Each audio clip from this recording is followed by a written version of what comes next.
One card too many, one card too few. One reaction you didn't respect, and suddenly your safe block just turned into a large mistake and instant regret.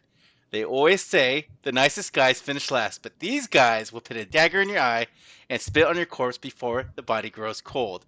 But seriously, I got the nicest fellows in our local metas, Assassin, Degenerates, all of them, to help me break down this armory deck so we can bring the talk back to Assassin. And me not just making the first three letters of the Assassin out of myself. That's ass for any of those. Anyways, if I had to spell it out. But before we deep dive into the Slippy Armory deck, I always like to start the cast with what we learned since last week. But since we pretty much all played Blitz last week, I'd love to get your Fab origin stories.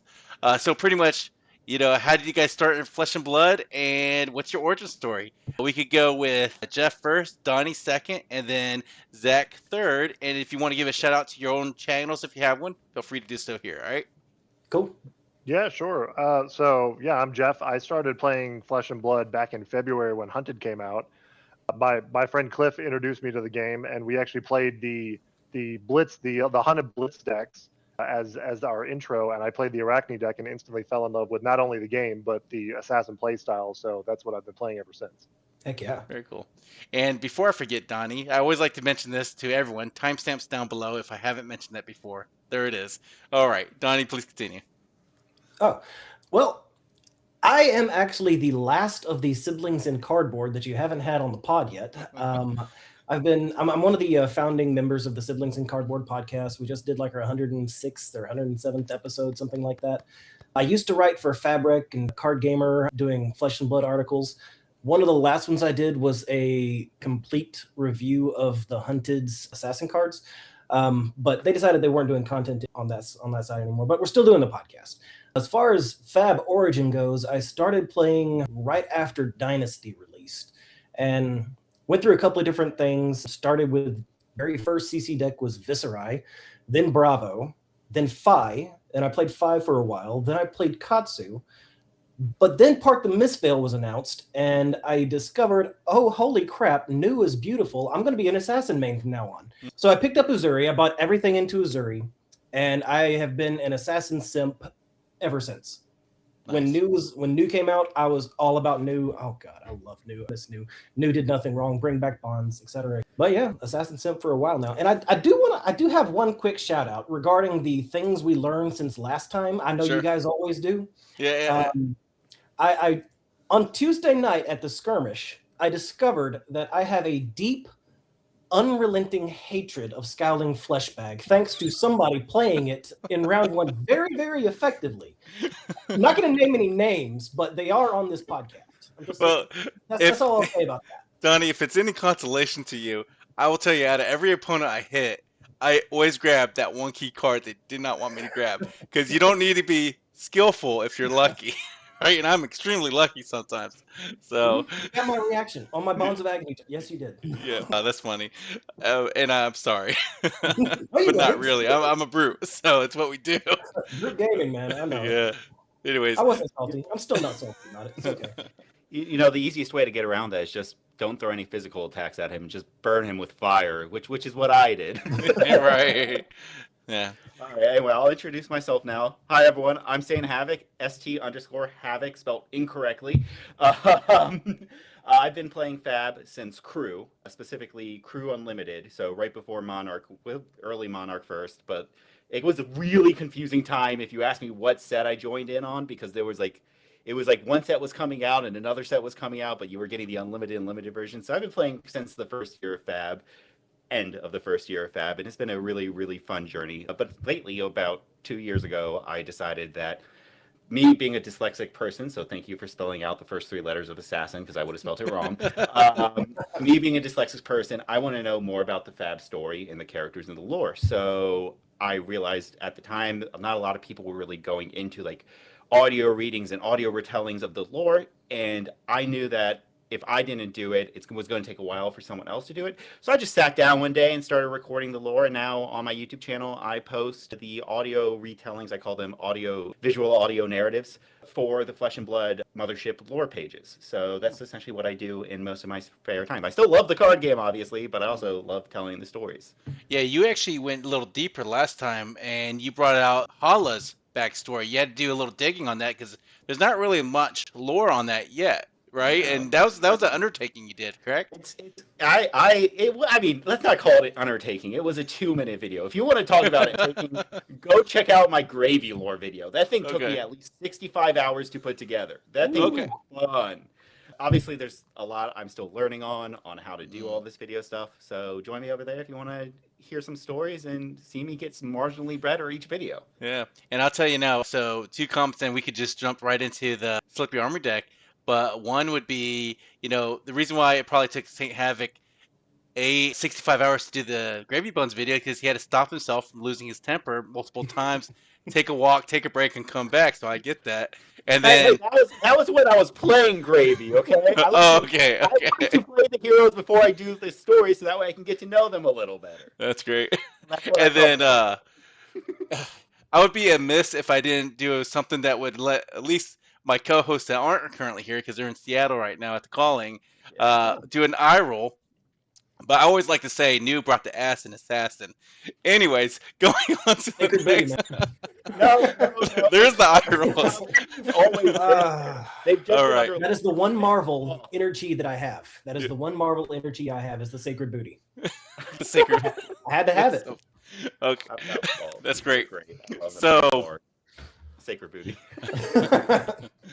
All right. So before we actually jump into the Assassin Armory deck, the Slippy Armory deck, I always like to cover what does Slippy traditionally want to do. And this is just an open conversation. We're not very structured here per se, but just generally speaking, you guys are all Assassin mains. I Assassin dabble like I do with everything else here. But what does the Slippy traditionally want to do in his gameplay style, in his deck before he kind of fell out of favor? And, what do you think he's still trying to do with the Armory deck? Any thoughts on this? Oh, before he fell out of favor, he just tried to hit you with bonds. That's the lowbrow version. If you want to go from a macro point of view, he wants to force as many bad decisions as possible on the other side on the opponent's side of the table. You want them to either overcommit on the first attack or for some kind of bad block. You want them to block as poorly as possible on every single chain link, and you want to present as many chain links as possible. That's kind of the macro game plan. Yeah, I always felt like it was a damned if you do, damned if you don't kind of scenario with Slippy. Is you never know where the attack reactions are going to be, so you just present multiple attacks that you're going to have to block, and then Slippy just makes the best decision for them. Yeah. So from the opposite point of view, like me playing against Slippy, it was like I always figured Slippy was a go wide hero, and I always wondered if it's the first attack I have to block, or is there just a follow-up attack I have to block? And then it doesn't matter what I do because any disruption you guys dished out, my hand's gone anyways, my arsenal's gone, and I'm just stuck there thinking, man, I don't know what I did wrong. And that's kind of so it's kind of like what you all said. That's just the Slippy way, right? The Assassin way. He wants to put you in that position. It's Damned if you do, damned if you don't. Yeah. Yeah, it's very interesting because with Slippy, you don't have to go wide. You have the same tools as Mario. You have the same tools as any other assassin. You can send one attack. The stealth automatically has go again, so you can just fake anything and then decide, like y'all are saying, if they don't respect it, punish on the first attack. But if they do respect it, make them regret their early blocks. Yeah. Yeah, I actually found in my experience that Slippy was almost better as like a go medium hero because you kind of want like 2 or 3 attacks and then 1 or 2 attack reactions so that you can just make whatever the best decision is based off the blocking choices. Yeah. So that's interesting. Did you guys ever find like a golden ratio for attack reactions to attacks, or is that something that's always changing depending on the hero, the cards? And I guess we'll talk about Slip Through the Crack here, like the Armory deck and how that ratio is. But did you guys ever find something that kind of fit your playstyle, or was it just like you always kind of tinkered with the deck until it got to that point where you're happy with it? Well, you're probably not going to like my answer. My answer is I played Mario instead because I've been playing Mario since Hunted came out. Yeah. I've dabbled with Slippy, just because it's an assassin, I had to test him out. But Mario, I prefer Mario. Very strongly prefer Mario. It was so much fun playing Mario in the Slippy meta when everyone was just sleeping on Mario, because you just show up, sit next to a Slippy, and the guy would be so mad. He'd just be like, "Oh, so you're just better than me." I'm like, "Oh yeah." Yes, I am. Great. Redback becomes meaningless. Yeah, but before the bonds ban, I actually gravitated towards Slippy more because I liked the Mario. You have to have a certain amount of setup before you start presenting those hard choices, whereas Slippy can kind of just right out of the gate you start presenting hard choices for your opponent. So I definitely like that, but the bonds ban hit it pretty hard. Yeah. I pivoted to a different deck that was go wide but using dual threat and perforate that I was having a lot of fun with, and it was more dagger based, but unfortunately it just kind of ended up being a worse ninja. Because you're just not presenting as much disruption, and your damage can't keep up with other classes in that case. Yeah. So, I mean, I guess we dabbled around it, but Arakni slipped through the cracks. The first attack with stealth each turn gets go again. This includes your opponent's first attack with stealth, so that's always interesting. Yeah. And I guess the most notable things is we could talk about the equipment first. Now, this is the new equipment. You get the 2 daggers, but they're giving you a hunter's clave here. What's your thoughts on that, y'all? Fantastic. It's needed. You need it. About time. It was a fantastic include. I am very grateful for that. It's probably the best dagger there is. I mean, as far as the assassins go, Hunter's Clave is probably the be-all, end-all best dagger. And I will say this on LSS's part, when they messed up and short printed this dagger because they did the calculations wrong, at least they made up with it with the gem pack reprint and the armory deck reprint. So this alone is a $10 card, $20 card at least, if I remember right. So I'm glad they included it. But Spider's Bite, my goodness, I hate this card. Actually, Donnie, you're the first one that Spiders bit me when I first started playing. Locally, we call it Spooter Booter, but continue. Okay. Spooter Booter, I like it. You guys okay with this dagger as a second, or did you wish they gave you a second Hunter's Clave? If you get 2 blues and you need a place to throw those resources, you can't go wrong with hitting your opponent and then giving their attack actions -1. Okay. As far as just a strength secondary dagger, the Spider's Bite is probably the best choice, but from a flavor perspective, I'm not really happy with Spider's Bite because Slippy's assigned dagger, according to the list, is Orbitoclast. So I feel like this should have been Orbitoclast instead of Spider's Bite. Interesting. All right. Yeah, I would kind of agree with that from a flavor perspective, but I don't think it fits the deck quite as well as Spider's Bite does. No, for sure. They chose it. They chose it based on the strength and synergy with the deck, and actually what the deck wants to do over flavor, which I can respect. But also from the flavor side, I wanted him to have his dagger. Yeah. So, and then let's talk about the new equipment now. We'll go from, let's say, top down. So we'll start with Prey Spotters. Attack reaction, destroy this. Mark target opposing hero. It is battle worn 1. So battle worn being, when the combat chain closes, if this defense, put -1 counter on it. Does not get destroyed like Blade Break or anything else. What's your guys' thoughts on this? It's fine, but with the gloves already doing it, there's better hats to wear anyway. I think just the head slot is already such a strong position. It's hard to make something that's majestic, or in this case, rare. Obviously, this card is meant for Sage. Yes, I was going to say the same thing. This is not exciting for CC whatsoever. I mean, there's so many better options in the head slot. But for Sage, this is automatic. This is probably best in slot for Sage, for Mario and Arakni and any other assassin right now. Just because it's got that battle worn on there and it's a free mark. Yeah, I have seen some lists for Huntsmen actually that are running this in constructed, just because you want a guaranteed mark to set up a really good hunter or hunted turn.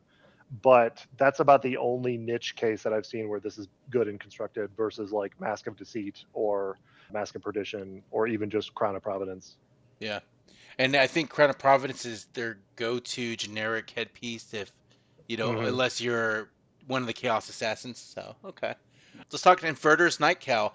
This is action. Destroy this until end of turn. Whenever you play an attack action card with stealth, gain 1 resource. Go again. It's also battle worn 1. It is not Sage eligible because it's majestic. What's your guys' thoughts on this one? I don't know. This one's a little harder for me to evaluate because what does it give me? What does it remind me of? There's in the it reminded me of in the Bolton deck. Bolton has a chest that's similar to this where it makes all of his yellows cost 1 less. And so to me, this is like, all right, here's my really big turn. I have a good card in Arsenal. This is a good turn that I have multiple stealth attacks that all cost resources with, or I need to attack with daggers in between. And so now I'm going to pop this chest and have like a really good turn that I otherwise wouldn't be able to afford. Yeah. Yep. Okay. If you're gonna run a really quick game, it's this over Tunic. But in my opinion, it's I think Tunic is just too strong of a card. Yeah. Yeah. So you'd still run Tunic over this, but if you're going to do a quick pop-off turn, you want to do your CNC for free, Verda's Night Call.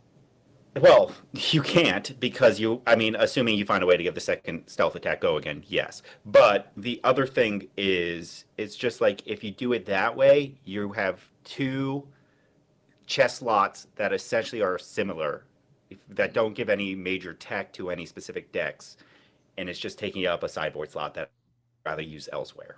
Gotcha. Okay. So good budget headpiece or good budget chest piece in case you don't have Tunic. Yes. Okay. Yes. Good budget. The Battle Worn is welcome. I will say that.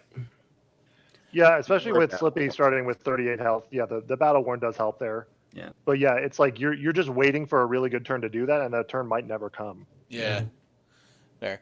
Yeah. And then how about Rage Baiters? This is attack reaction, 1 resource, tap. Target attack with stealth gets when this hits a hero, mark them. This is Blade Break, the blocks for 1.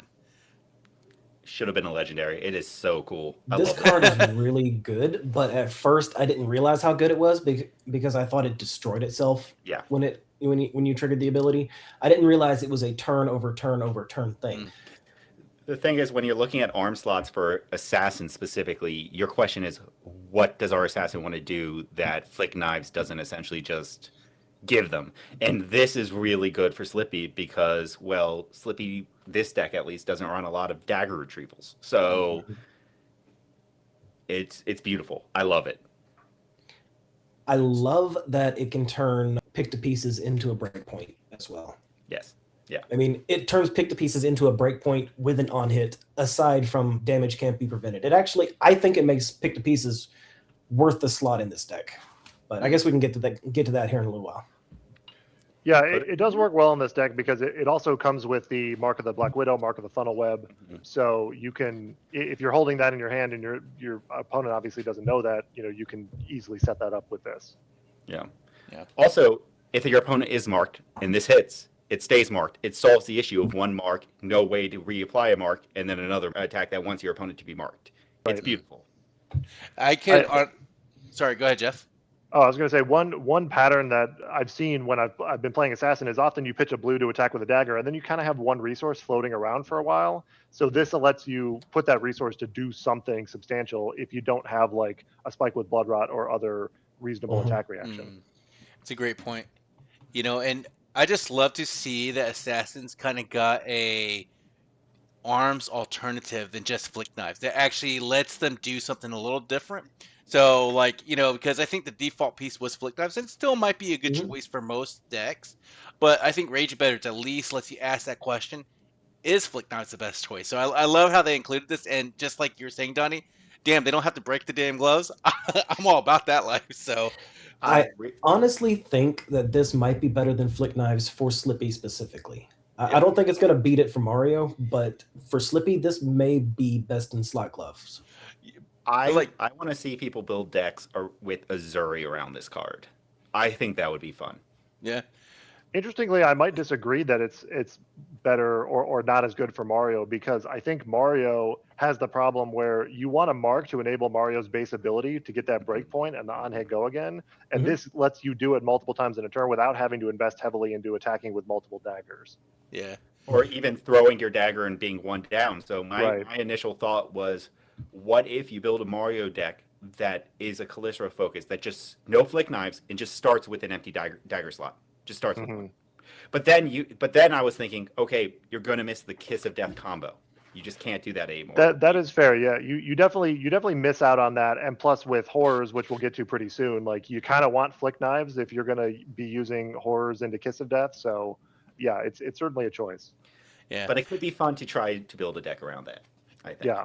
It's interesting you mentioned Mario, Jeff, because I was thinking, like, and again, I'm not an assassin main like you fellas, right? But to me, I read this with Mario as it potentially be a +1 and conditionally on hit go again, right? With every three Right. cost attack, right? Because if Um, isn't that his ability when they're marked?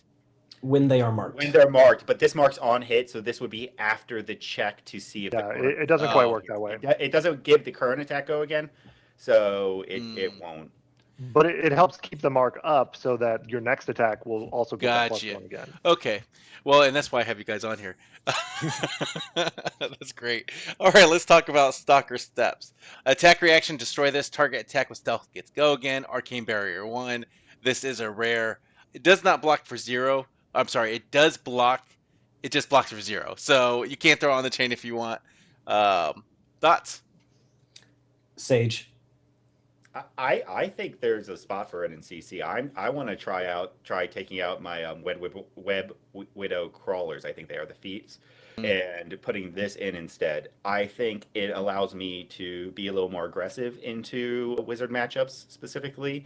It allows me to go, okay, I think I'm going to kill you this turn. I no longer need the Stalker Steps, and I can now go wide. Okay, Ocilio, here comes a go again. Here comes my flick of. And now it might not be perfect, but it's a work in progress.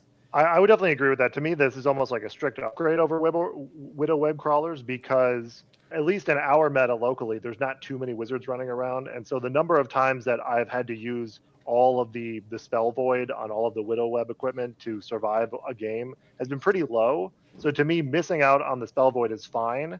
You still have the Arcane Barrier. And then, like Zack said, you can save this until you have that one good turn where it's like, I think I'm going to kill you this turn, and I need that go again, that unconditional go again. Yeah.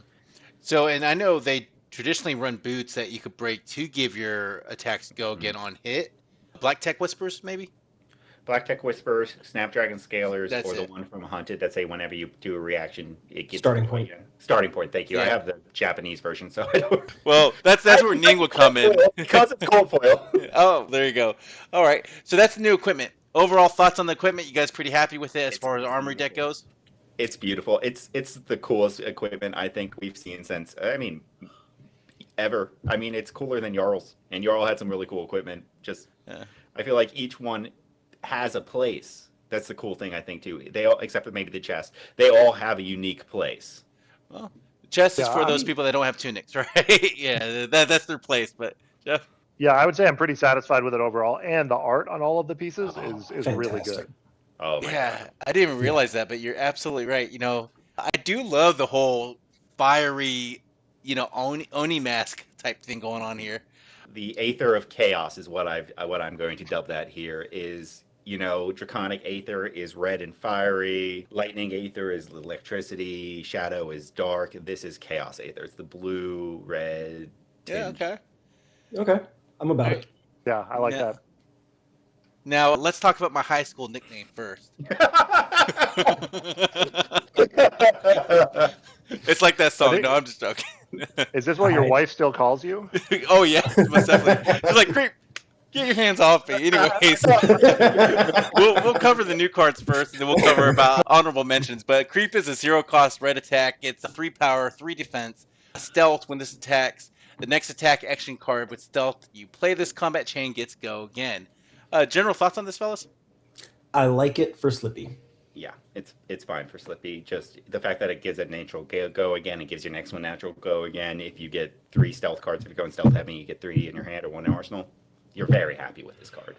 I would say I'm a little conflicted on this card. I think that it can be good in Slippy, but like I said before, I almost like Slippy more as a go medium hero because if you're going wide, you're kind of just playing a worse ninja most of the time. Yeah. So creep doesn't do anything except just present another chain link, which is fine, but it's not exciting.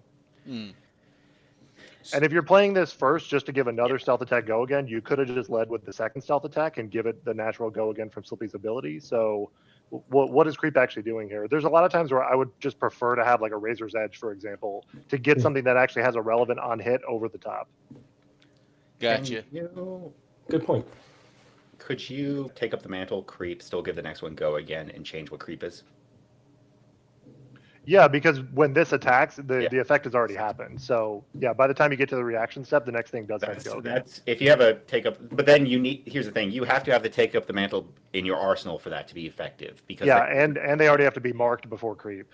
Yep, and betting on 3 stealth attacks, and that's not always going to happen. So I do think that this deck out of list, this deck card probably gets cut first. Yeah, Interesting. I think that's fair. Okay. So if you're going wide, if it's that type of meta, maybe consider it. But overall, it's probably a cut card. All right, creep. Can't all be winners. Can't all be bangers. But how about hold on. I will say this: he is the weirdo of the group. well, I mean, compared to this guy, all right, this is like, when you're picked last for the sports team and the guy ahead of you is everything like this fella, right? So let's talk about Meat Madness. This is a red card. It's a 0 cost, 3 power, 3 defense. This is a stealth. When this hits a hero, choose 1 at random. They choose a card in their hand, banish it. They choose a card in their arsenal, banish it, or banish the top card of their deck. I love it if your opponent has all zones loaded. So once again, they need the arsenal zone for this to be good.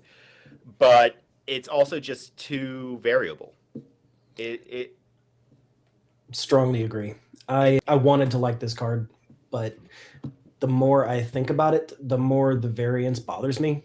I mean, Interesting. We need the Chaos Legendary that says once per game, when a random outcome would happen, you choose the outcome of that card, essentially.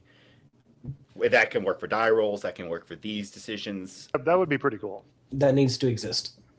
So, But in the I meantime, would say I'm more positive on Meat Madness. I agree that there's definitely going to be games where I'm going to be frustrated with the randomness and it's not going to do the thing that I really wanted to do. But I do think that from the opponent's perspective, the threat of it potentially doing the wrong thing or the thing that they don't want to do is, I think, enough to make this relevant. And I do think that in both Slippy and Mario with the Bonds ban, this is kind of some much needed disruption, even if it's less, even if it doesn't happen as often as, Bonds is kind of guaranteed. But I think it could be good. It definitely requires some testing, though. I've made a mistake when reading this card every time until I read it right now. This does not require your opponent to be marked. That is Nope. true, yeah. correct. So I think it's even saying that I'm not terribly impressed with it. I still think it's going to be a 3 of in every assassin. Well, in both Slippy and Mario. I think it's going to be a 3 of in both decks, just because it presents that additional option of the disruption.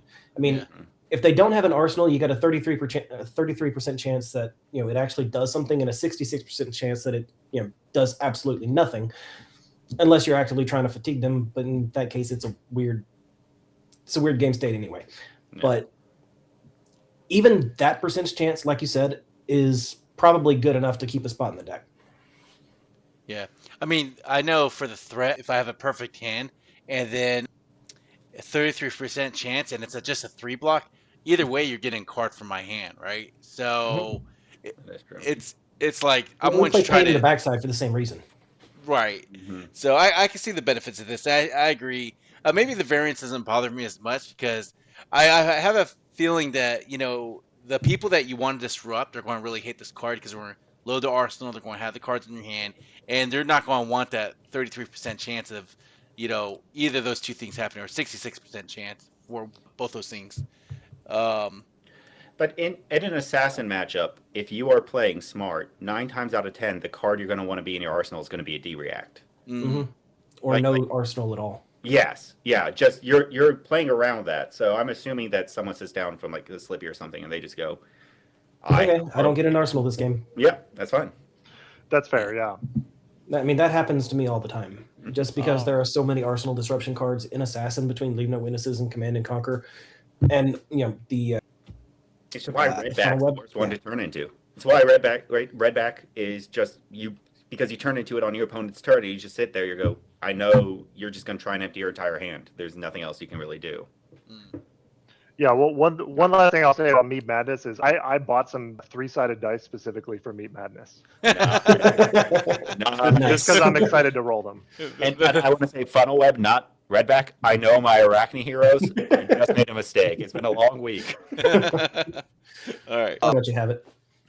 So, horrors of the past. So this is yellow pitch, 0 cost, 2 power, 3 block, stealth. When this attacks, it gets the base abilities of the last attack action card with stealthy control on the combat chain. Okay, so if you have any interest in playing assassins in the future, this is your entire reason to buy the Slippy Armory deck. Yes. This card is that good. Yes. Yeah, I this will is be by looking far for the best 2 new more card that they've foils. introduced here. I'll be looking for 2 more foils of this card when the deck comes out because this card is an immediate staple. Mm. And imagine if this card existed when Bonds still existed. They need to give me my bonds back, man. No, I miss that. Here's the Bonds thing. did nothing wrong. I think they might have banned Bonds because of this card coming out too. All right, I'm just saying, like I mean, they had the knowledge of it, but what do you think about the 2 power though? It's such an easy block, right? Except you play Assassin, and that's not really that ever easy. So The meme is I send Bonds for 1. It's never just 1. yeah, I like to say one-ish. yeah.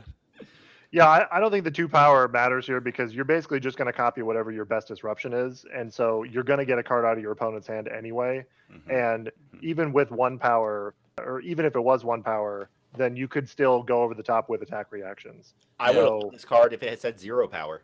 Yeah, honestly.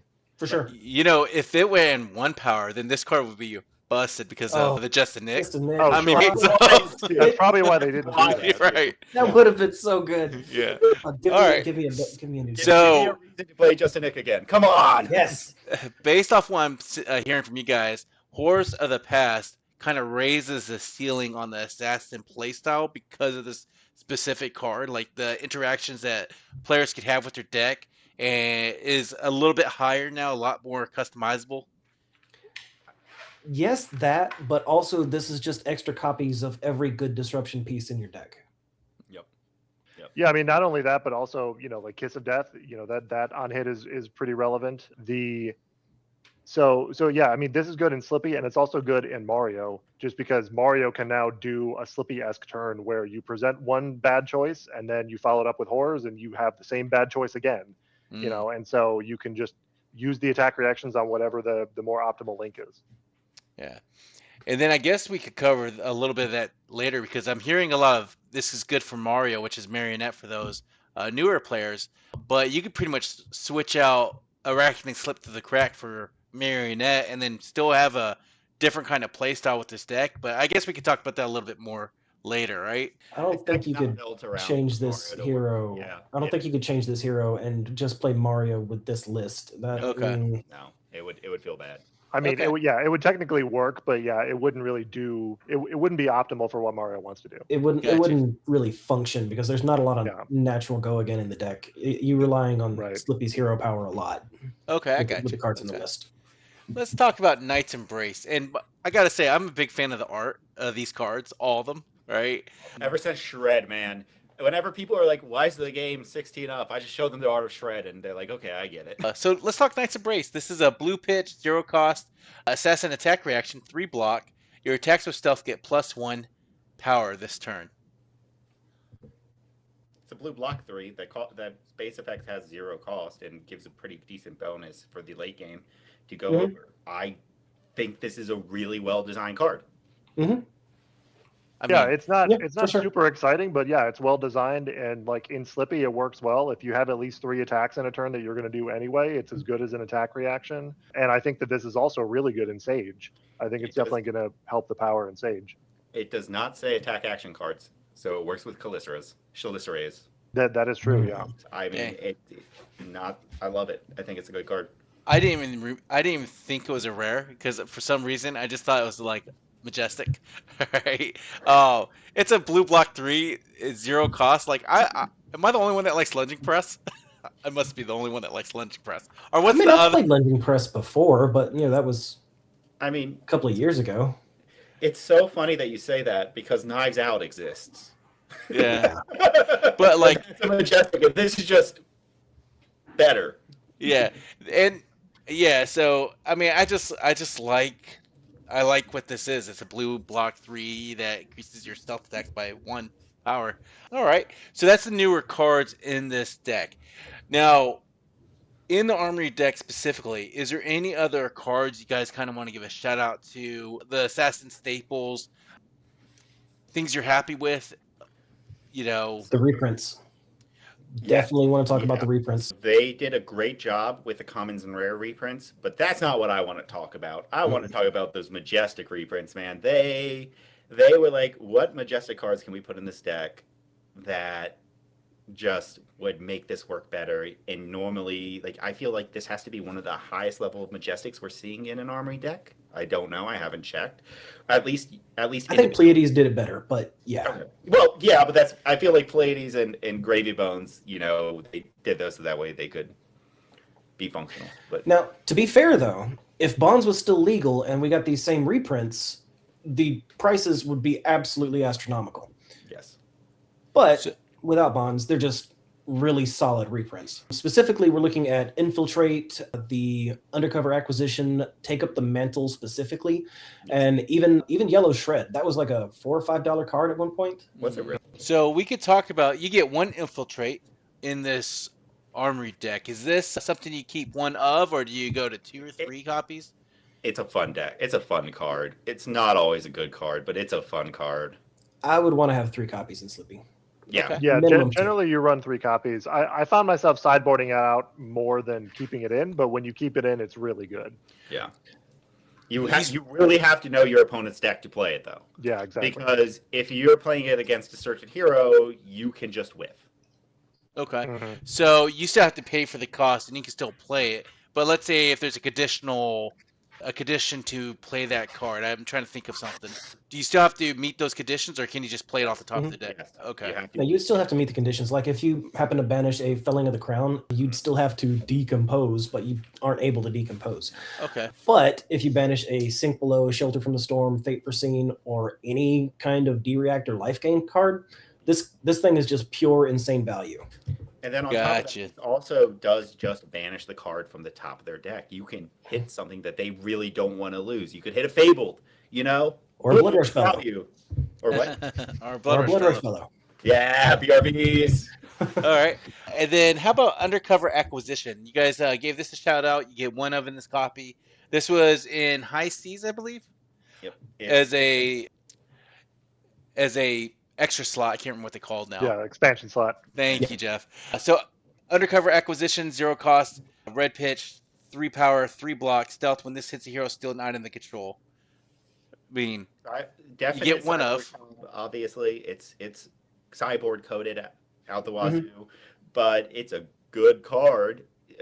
Undercover Acquisitioning a Nitro Mechanoid is hilarious. Yeah, I think that this is definitely a sideboard card, so it's probably the first cut if you're updating this deck and putting anything else in there. But I ran it a while for mechanologists that show up. It's also good against like Gravy because he runs like a couple items or 2. mhm. And so yeah, it's a solid card and it does exactly what assassins want to do. Yeah. I mean, it's nothing to say you can steal their gold. You can steal their gold kiss rums. Yeah. And I think we can all say FG Bones Yeah. as an assassin player, right? So I know this is insanity speaking, but for the sake of flavor, this should have been Assassin / Thief Yeah. card. Even though they're Agreed. stealth, but like, come on, that's just flavorful. You're right. It should have. That's madness, anyways. All right, but here's something I am happy they did because I noticed this in the Rhino Armor deck. We're not going to mention that too much, but they gave you a lot of one-ups. At least with Take Up the Mantle, they gave you 2 copies. And this is a really good assassin attack reaction. It's yellow pitch, 0 cost, 3 block. Target attack action card with stealth gets +2 power. If it's attacking a marked hero, instead it gets +3. And you may banish an attack action card with stealth from your graveyard. If you do, the target becomes a copy of the banished card. It's a lot of text to say this kind of morphs into that card you banished from your graveyard. If they're marked, it gets +3 instead of +2. It seems like it's a lot of power in one little card. It definitely is. It is. Yes. Yeah, it's a lot of power. It does require the little bit of setup of being marked, but once you have that, then there's so many shenanigans you can With do the with it. gloves now, that setup is like nothing but confirmed. I Yeah. think of this Right. setup. And Yeah. can you Trigger the gloves on Chainlink 1 and Take Up the Mantle on Chainlink 2. Yeah. Good Mhm. stuff. And okay.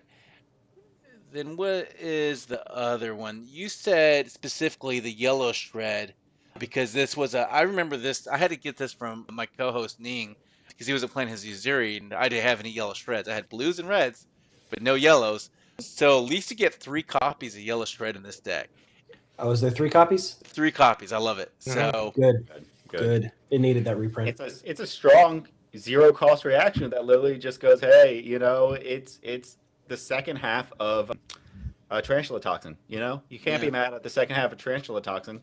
yeah, and it's a 0 cost yellow pitch, 3 block target card defending an assassin attack gets -3 this combat chain. It would only be better if it was any kind of attack. You send a command and conquer, you get -3, but that'd be too sick. No, That would be insane. This Broken. already works on Leave No Witnesses, which there's no copies in this deck, but that's going to be like one of the first upgrades you make when you go to get the Majestics and stuff. Is get Leave No Witnesses for there's the deck. still a lot of misspell out there. Yeah. No misspell right now, and if you need your Okay. So overall, and I see a lot of basic assassin cards, like all different things. You mentioned pick 2 pieces earlier, Donnie, and that was a red cost 0 pitch. I'm sorry, red card 0 pitch. Red pitch 0 cost. It's guys late. Sorry guys. 3 power, 3 defense, stealth. If you played or activated an attack reaction, this chain link gets +1, and damage that would be dealt by this can't be prevented. So, this is your basic stuff. You get a lot of these cards mixed in here. You get your Mark of the Funnel Webs, your Black Widows, your thing that hates the Arsenal that I'm not going to be able to remember unless I see it.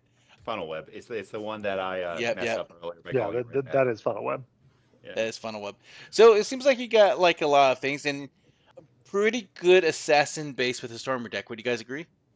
Oh yeah. Yeah, for sure. This is if you Great want to starting learn how to point. play assassin. Sure, you're missing some expensive cards, but like Codex of Frailty. But hey, that was reprinted. But overall, love it. It's fun. Okay.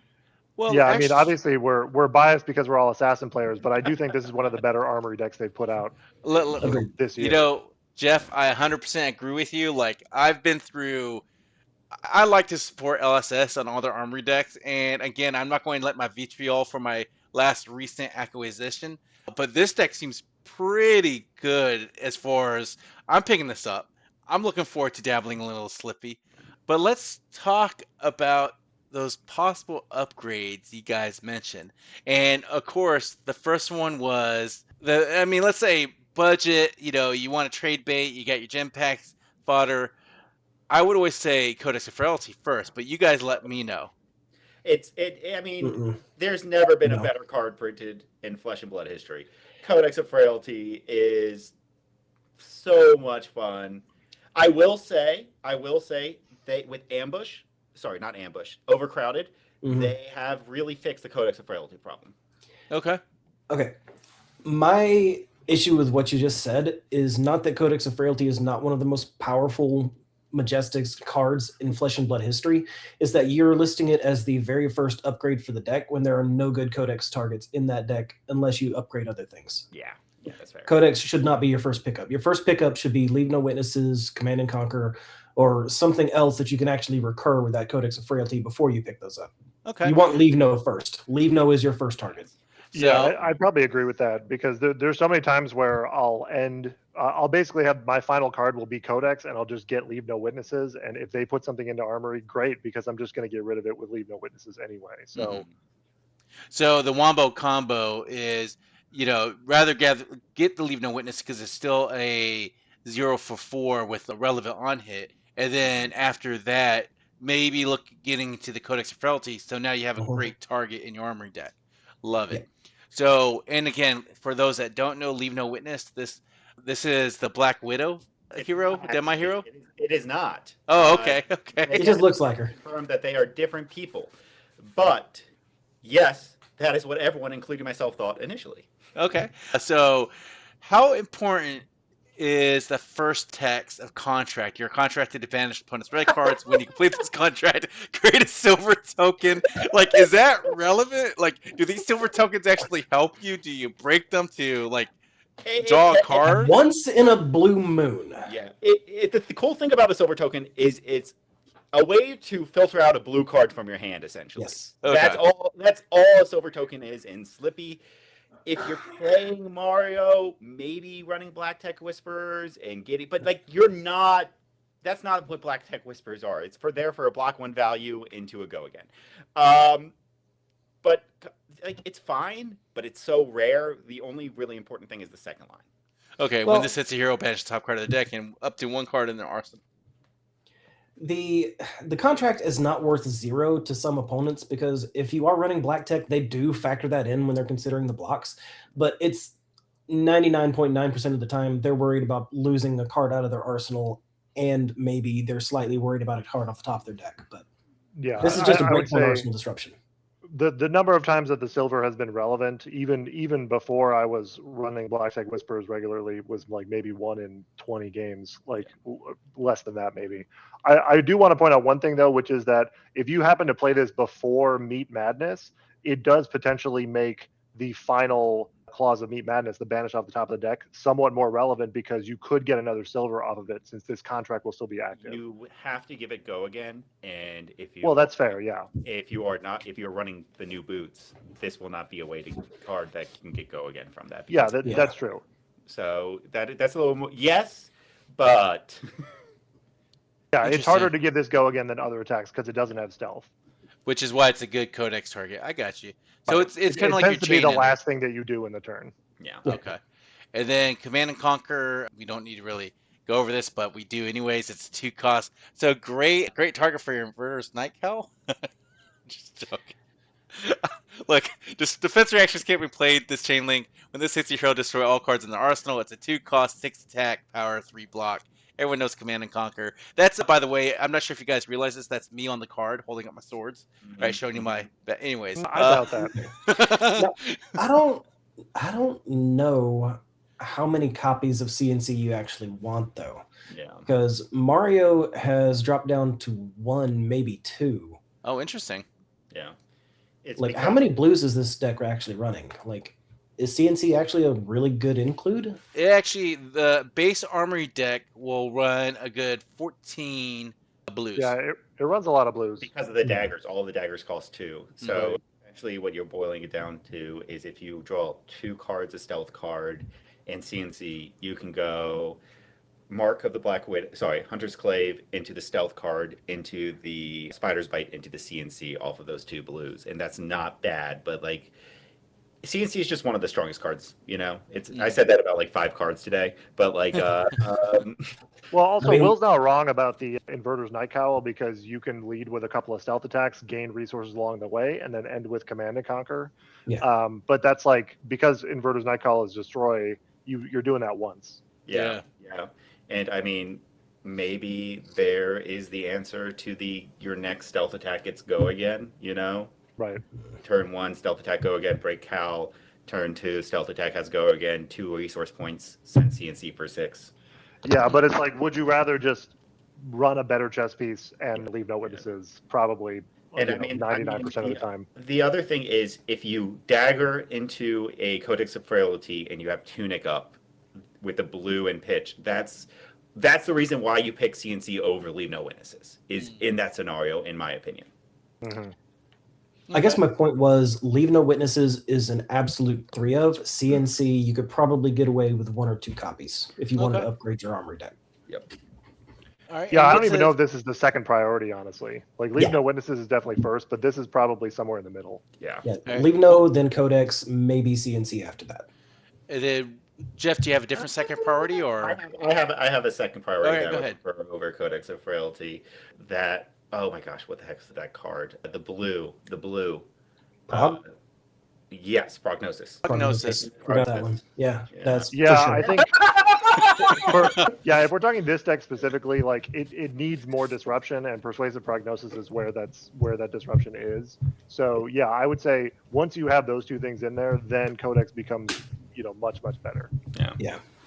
Okay, so Persuasive Prognosis is blue pitch, 0 for 0 cost, 1 power, 3 block. Stealth, when this hits a hero, banish top card of the deck, then look at their hand and banish the card with the same color as the banished card. Whenever this banishes an action card, gain 1 life. This seems really strong. Like, I Oh, it is. know, Yeah. and like, almost Bond's level strong. I know Bond's was insane, but like this seems like it could be. It was when Bonds was legal. This was much stronger because you got to play Just to Nick and feel good about it. Mhm. With this by itself, it's harder to justify Just to Nick because the rest of the blue 1-drops are just not anywhere near that power level. And can I say I appreciate how you did not get tongue-tied, because I get tongue-tied a lot, man. Right? How the Justin Nick, anyways. You played a lot. So Persuasive Prognosis is a good thing to pick up. This card got to be relatively inexpensive right now. So That's a good question. Let's look I it know up. it. I'm pulling up TCG right now. Yeah, the Okay. only other good Justin Nick targets are like maybe blue Mark of the Black Widow and maybe like blue Infect, but otherwise it's like, there's not too many good targets for it anymore. And there's better blues to be running in those slots because you're mostly pitching them or using them for utility. Well, okay. So the Justin Nick is not worth adding into the Armory deck, or maybe not like so low on the priority to play around with. I mean, the Armory deck honestly has a lot of blue ones in it. So, like, you could put Justin Nick in and have it be pretty effective because, I mean, it looks like it's running 9 of them. Yeah. You know, it's running 8 of them.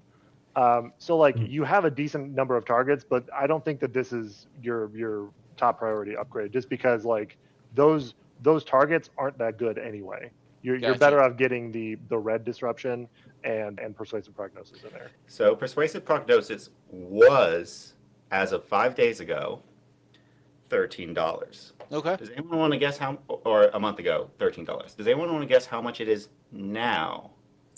I'm gonna guess it's gone up because of the Slippy Armory deck. I'm gonna say I'm about thinking 18. I'm gonna say I would 20. say double. Yeah, I'll say double. 30. No. I believe it, yeah. Oh Yep. my goodness, Armory deck for Slippy's. Well, I guess also Mario's running the game, but I don't know if they. It's a zero. Mario's picked up in Wouldn't have popularity Mario right now Kart. too. So Yeah. Yeah. I mean, if anything from today's event shows, Mario's very Mhm.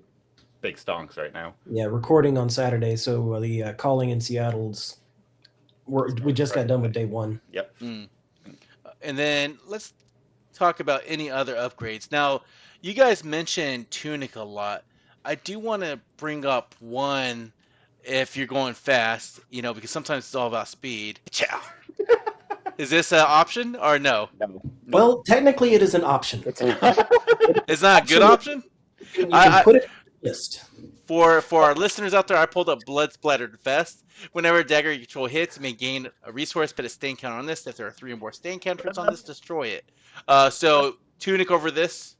Yes. Oh, let me all ask day. you this. If All day. Twice on Sunday. If I bring this into the matchup with no flick knives and I have 2 daggers that both cost 2, the most this gets me is the ability to swing a second dagger.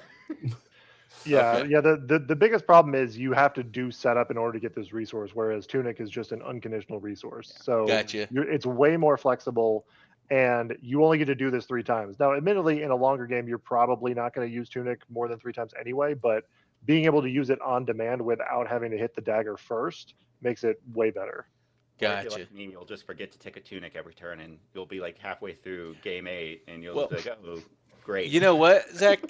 There's podcasts out there that you might want to listen to. Oh, what's it called? All right. So, any other upgrades you guys might consider? Like, I know we talked about a lot of them. Codex Frailty, Leave No Witness being 2 of the big ones. Maybe a few Command and Conquers. Persuasive Prognosis as a top target. It's a blue pitch. It has a relevant on hit. Any other good assassin targets you want to think about? I mean, if we're gonna talk about just basic what you need, get some Web Widow armor. It's good for Arcane Barrier. It's got the Spell Void. There's a reason Assassin Stonks for Kano matchups went through the roof when that was a thing. And I theorize, and you can make me eat my words after Hala. Next deck that's going to come out after Hala is going to be a wizard. The next Armory deck is going to be a wizard. Okay, making that prediction now. I love it. And when I'm wrong, you can come back here and you can unsubscribe from me. I mean, maybe I2 will come out in Compendium. Yeah. Yeah, that is true. All right. I guess that's pretty much a lot of the cards we covered so far. No other upgrades that you guys can think of off the top of your head, as far as Chaos Mask. Here are the most important ones off the top of our head, or off the top of my head. I mean, we mentioned Black Tech Whispers. Yep. That one's probably a pretty good include. I know one we missed. Oh, what's that? Save for Bloodshed. Oh, Saber. Yeah. I mean, we also didn't talk about Kiss of Death either. That is true. I mean, Which- we danced around it. Yeah. All right. So Black but if Deck we was talk about- first. Just flash it across the screen for those that are looking at us. For those that are listening, this is the one where you could destroy the. When this hits a target, it gains go again. That's attack reaction. It's battle worn. And then Kiss of Death. This is the one they were mentioning earlier. It's a red card, 0 cost, 3 power, 3 block stealth. When this hits a hero, they lose 1 power. Sorry, Does 1 life. become worse if you're playing the Mark gloves instead of flick knives. Yeah, I was gonna say you Just need putting that out there. That is true. The deck may change because of that fact. Okay. just And- because the most powerful thing about Kiss of Death is not in its text box. It's in the line at the very bottom where it says dagger attack. All right. And then the other one was the one I run in Fang, right? But I cannot remember what the name is right now. Saber It is. bloodshed. Thank Saber you. bloodshed. Man, there's a lot of hot ladies in assassin cards. Listen, All right. listen. New came out and they said, okay. Well, no, I guess with Leave No Witnesses, which was one of the first assassin cards ever printed. So I mean, there's always been an assassin, I guess. I guess so, because like even looking at Persuasive Prognosis and just Nick. I mean, I know this is all succubus. Anyways, I'm going off topic, but Saber Bloodshed, your That was next Moose dagger. it's a red pitch, 0 cost, 3 block. Your next dagger attack this turn gets +4. The next time you hit a marked target with a dagger this turn, draw a card. This seems like, and it's go again. This seems like a really good inclusion into the Slippy deck. With the new gloves as well. With Yeah. The ability to. I mean, it's not as good without flick knives, because with flick knives you're able to mark your opponent with a hunter's clave, flick a second dagger, draw a card off the top. If you're have the way to create a Chelicera, immediately create one and put it back into the dagger slot. It's not as good as it is with that setup. +4 on a dagger attack. Well, you guys are always talking about you need flick knives, but would a possible inclusion be pain in the backside then? This is a red pitch, 0 cost, 3 power, 2 block. When this hits a hero, target dagger you control does 1 damage to them. If the damage is dealt this way, the dagger has hit. Go again. That way you also don't lose your dagger. The only This is a 3-of. Yes, I don't know. I think it's fine. Like, if you're running Spider's Bite, you're always flicking that because of the ability to mark well, I guess maybe the mark, but I'm just thinking with the new gloves, this becomes less relevant, actually, because you can mark the action. I strongly disagree. This is a 0 for 4. This Yeah. will almost always eat a card out of your opponent's hand. That is true. That's just Yeah. yeah, that's fair. Yeah, I mean, just because this does the 1 extra damage, this is always going to get blocked. And I would say this is actually kind of stronger in Slippy in a way, because they can actually lead with Kiss of Death, give it go again, and then follow up with Pain on the backside and have Kiss of Death be the target dagger, which Yeah. actually does an extra damage, whereas Mario can't really set that up nearly as well. Yeah, that's fair. That's fair. That's a great combo. And I know I just mentioned how there's a lot of, hot ladies in this assassin pool, but let's look at this guy. I mean, look at that bicep. That's a Absolutely. hot dude too. Let's give credit where credit's due here. We'll Anyways, talk to real people, man. I mean, I'm just saying. hey, thirst trap is a thirst trap. I don't care what you fall on as far as that goes. Okay, so I think these are really good upgrades for people to start thinking about. Anything else you guys want to kind of mention before we go into the other parts of this conversation? Assassin is expensive. Yes. If you have not Make played peace with that. Assassin, you will be getting into this hero. This class is a very expensive class to get into. It's a very fun class. You don't need to make it expensive to learn how to play it. Feel free to take shortcuts. Use the Armory deck as a starting point and build up slowly. It's not. I would say Assassin is not the type of hero that you go, oh, I'll pick up the Armory deck and then I'll go to an event and win it all. You might, but you're not going to without some very expensive upgrades. Yeah. It would be miraculous if you managed to win an event with this Armory deck or any Armory deck in general. Yeah. But you're going to feel the need for the upgrades because Assassins are basically just a pile of Majestic cards Yeah. in most of the lists. But damn, does it look pretty. Oh, man, they are so pretty. Yeah, and the prices have come down due to reprints, which is good. Yeah. Like when I started, Assassin was probably like peak expensive, and I definitely had some sticker shock back in Q1 of this year. But yeah, it's more affordable now than it has been, and so I Yeah. think it's a good time to get into Assassin. That's just Yeah. a great time to get into Flesh and Blood as a whole. Well, Yeah, that's true I too. agree.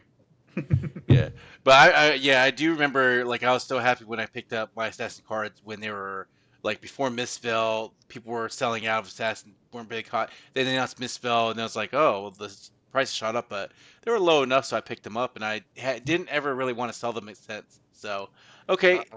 I still have all of my Marvel cheese, all of them. You know, Those are beautiful cards, though. So, I guess, real talk now, all right? How does Slippy beat Mario?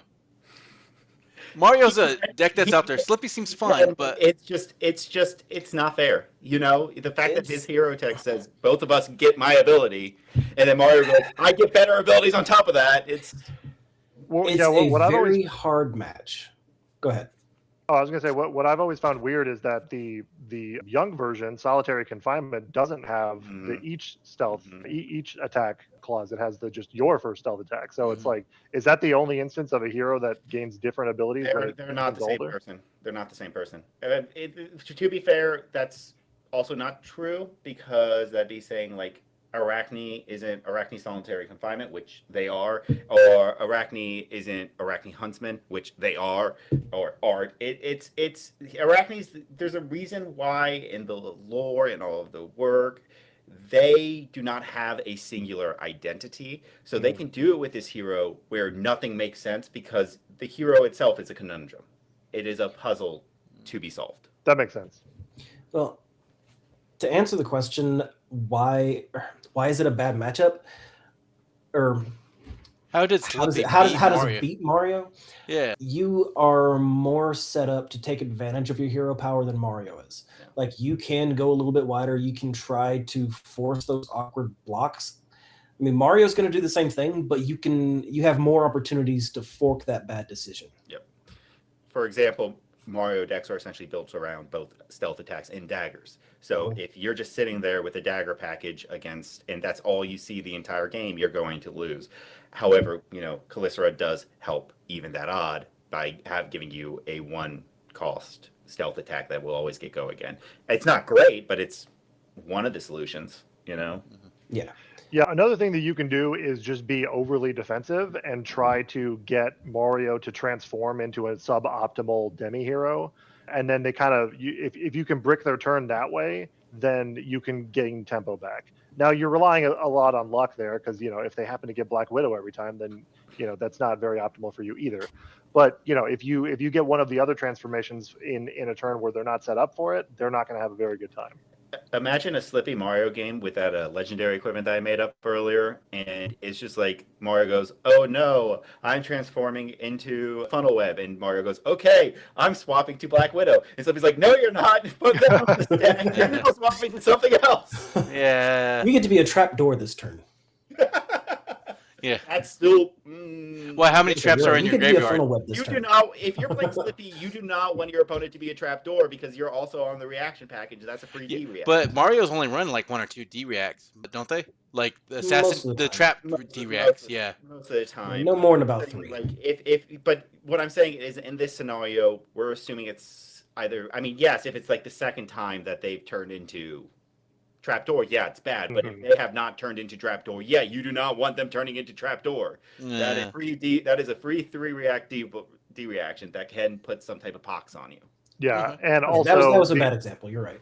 Yeah. Well, also, yeah, those D reacts specifically are very good against Slippy because they're always going to proc the extra effect. It's like how playing Riptide into Slippy can sometimes feel really good. Ugh.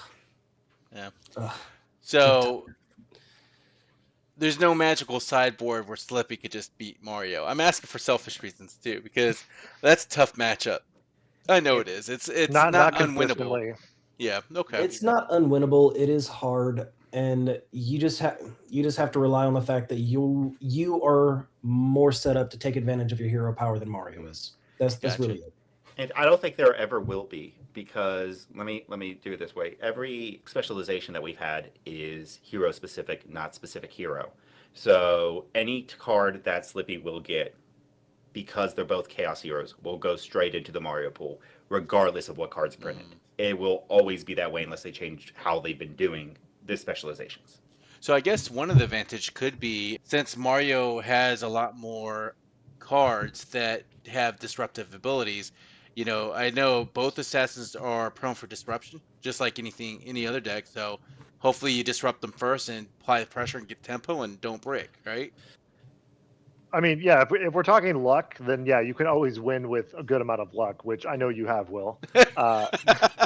But I think, like, basically what we're saying is the best way to beat Mario is you just have to know how the Mario deck works really well to know when you can exploit when it's falling over itself, when the transformations are bad, and then know that's when I can go wide, that's when I can apply the pressure and get tempo back. If you don't play Mario, you're really not going to know that very well, and so you're not going to have a good time. And Jeff, to your point, and this is for any Fab player, any deck, if anyone is ever having a trouble with a hero or a class, the best way to get better at that is to literally pick up the hero or class that you're having trouble with and run the reps. Understand the ins and outs of the deck. That is Talishar. Hit me up on Discord. I will play with you as whatever hero you need to practice in, and then we can reverse. I'm always down for that. Yeah. I know that's actually when I realized I liked Rhinar, right? And this is not the Rhinar cast, but I realized that it would behoove me to learn other heroes, and the best way of, knowing heroes is playing heroes. So that's why I started dabbling and not specializing in Rhinar anymore. I don't regret it. And then I realized, to Jeff's point, yeah, I guess I really didn't need to devote too much time to it because I could just rely on my luck. I'm just joking. When I started streaming, and I haven't streamed in a while, but when I started streaming as Gravy Bones because I was like, how do I beat this deck? How do I play this deck? And then when I went back to Mario, everyone was like, wait, you're a Gravy Bones player. What are you doing? I'm like, I've never been a Gravy Bones player. That's just what you've seen. All right. So, any final thoughts before we wrap this up? Armory deck is good. Armory deck's amazing. I'm worth so getting for it. Yeah, pretty satisfied with what's came out, and I'm looking forward to playing with the cards tomorrow. Actually, I can't wait to get it. Man, I feel like since Jeff's going to be there tomorrow with his assassin deck, I kind of want to bring my assassin deck too, and then but let's do it. Armory deck battles, okay. Yeah. I would love an armory where we only play with an armory deck. Like any armory deck, just no change at all. Well, that's going to be the new Sage pre-constructed decks coming out, right? Why do they think we're in that? So what Slippy does well is force interaction. It pressures opponents into uncomfortable defense steps, creates hesitation, and punishes confidence more than mistakes. You don't need to high roll, you just need your opponent to blink. The Armory deck gives Assassin players a real playable foundation at your weekly events, while still leaving plenty of room to tune, upgrade, and specialize once you know your local meta, to really be that terror. So this kind of like a white tiki sneaky in the rib cheeky. I don't know. Anyways, until next time, remember, every turn is a decision. Every decision is a story. And don't forget your damn Tunic Counter. Guys, before we sign off, where can they find you? Well, as I usually say on the Siblings in Cardboard podcast, I am Draco Hominis 87 everywhere social media is sold. You can find me on Twitter. You can find me on Discord. You used to be able to find me on Blue Sky, but don't look for me there anymore. I discontinued that app because I didn't care enough. But specifically, find me on the Siblings in Cardboard. Yep. And I do know that if people are posting for the Siblings in Cardboard, it's most likely Donnie. Unless it's after 3 a.m., then it's going to be Black Market Noah. It's going to be Noah. Zach, where can they find you at? Once again, I am Saint Havoc, ST_HAVCOCK. Whoops, HAVOCK. That was almost a misspelling. Oh, very bad one. I'll take that again so you can edit that out. No, I'm not editing that. That's we don't edit here. There ain't no editing here. But you can find me anywhere under that hash: Discord, Steam, YouTube. Mostly post on YouTube. Sometimes I'll stream on Twitch. Mostly Fab. Just come find me and come hang out. Send me a message. And Jeff, I know they can find you in the shadows. Yeah, I'm a weirdo. I don't have any social media, but you can find me at the local Atlanta Meta. I'm always around. Yeah. And also a good answer. Yeah, and I'll tell you, Jeff's a relatively new player. Been playing since you said Q1, like January, right? But yeah, since February when Hunted came out. Yeah. Yeah, and you stuck with Assassin. Been Assassin, never dabbled anything past Assassin, so a true loyalist. I love it. And I know you come, like, some of the stuff when I play against you, and you come out with your Assassin tech, like, stuff I've never seen before, like double Blood Rot, still, like on he took my whole Blood Rush beating. It's like, okay, and then he swung back for as much damage as I dealt with Blood Rush with his assassin pumps and his blood rot double pox tokens. I was like, what the hell it is was this? Kiss of Death with double spike with blood rot, and then I flicked it, so he had 4 blood rot tokens on his next turn. Mm. Yes! Mm. It was I was awesome. Mm. I was like, what the hell happened? Yeah, he had blood rush spells, and I wasn't blocking anything, and he was actually scared. I could Yeah, see dude, him I was flinching. like, dude, you must have the ballsiest, biggest hand I've ever seen. And he said, watch me. Like, and I was like, holy shit, what just happened? Right? Hey, I'm the brute now. Dude, I'm telling you, Pretty much, that was like crazy. Anyways, guys, fun cast. Thank you for coming on. Appreciate the thing, because I don't think I could have ran this cast by myself. I don't know nearly enough about the Assassin interaction.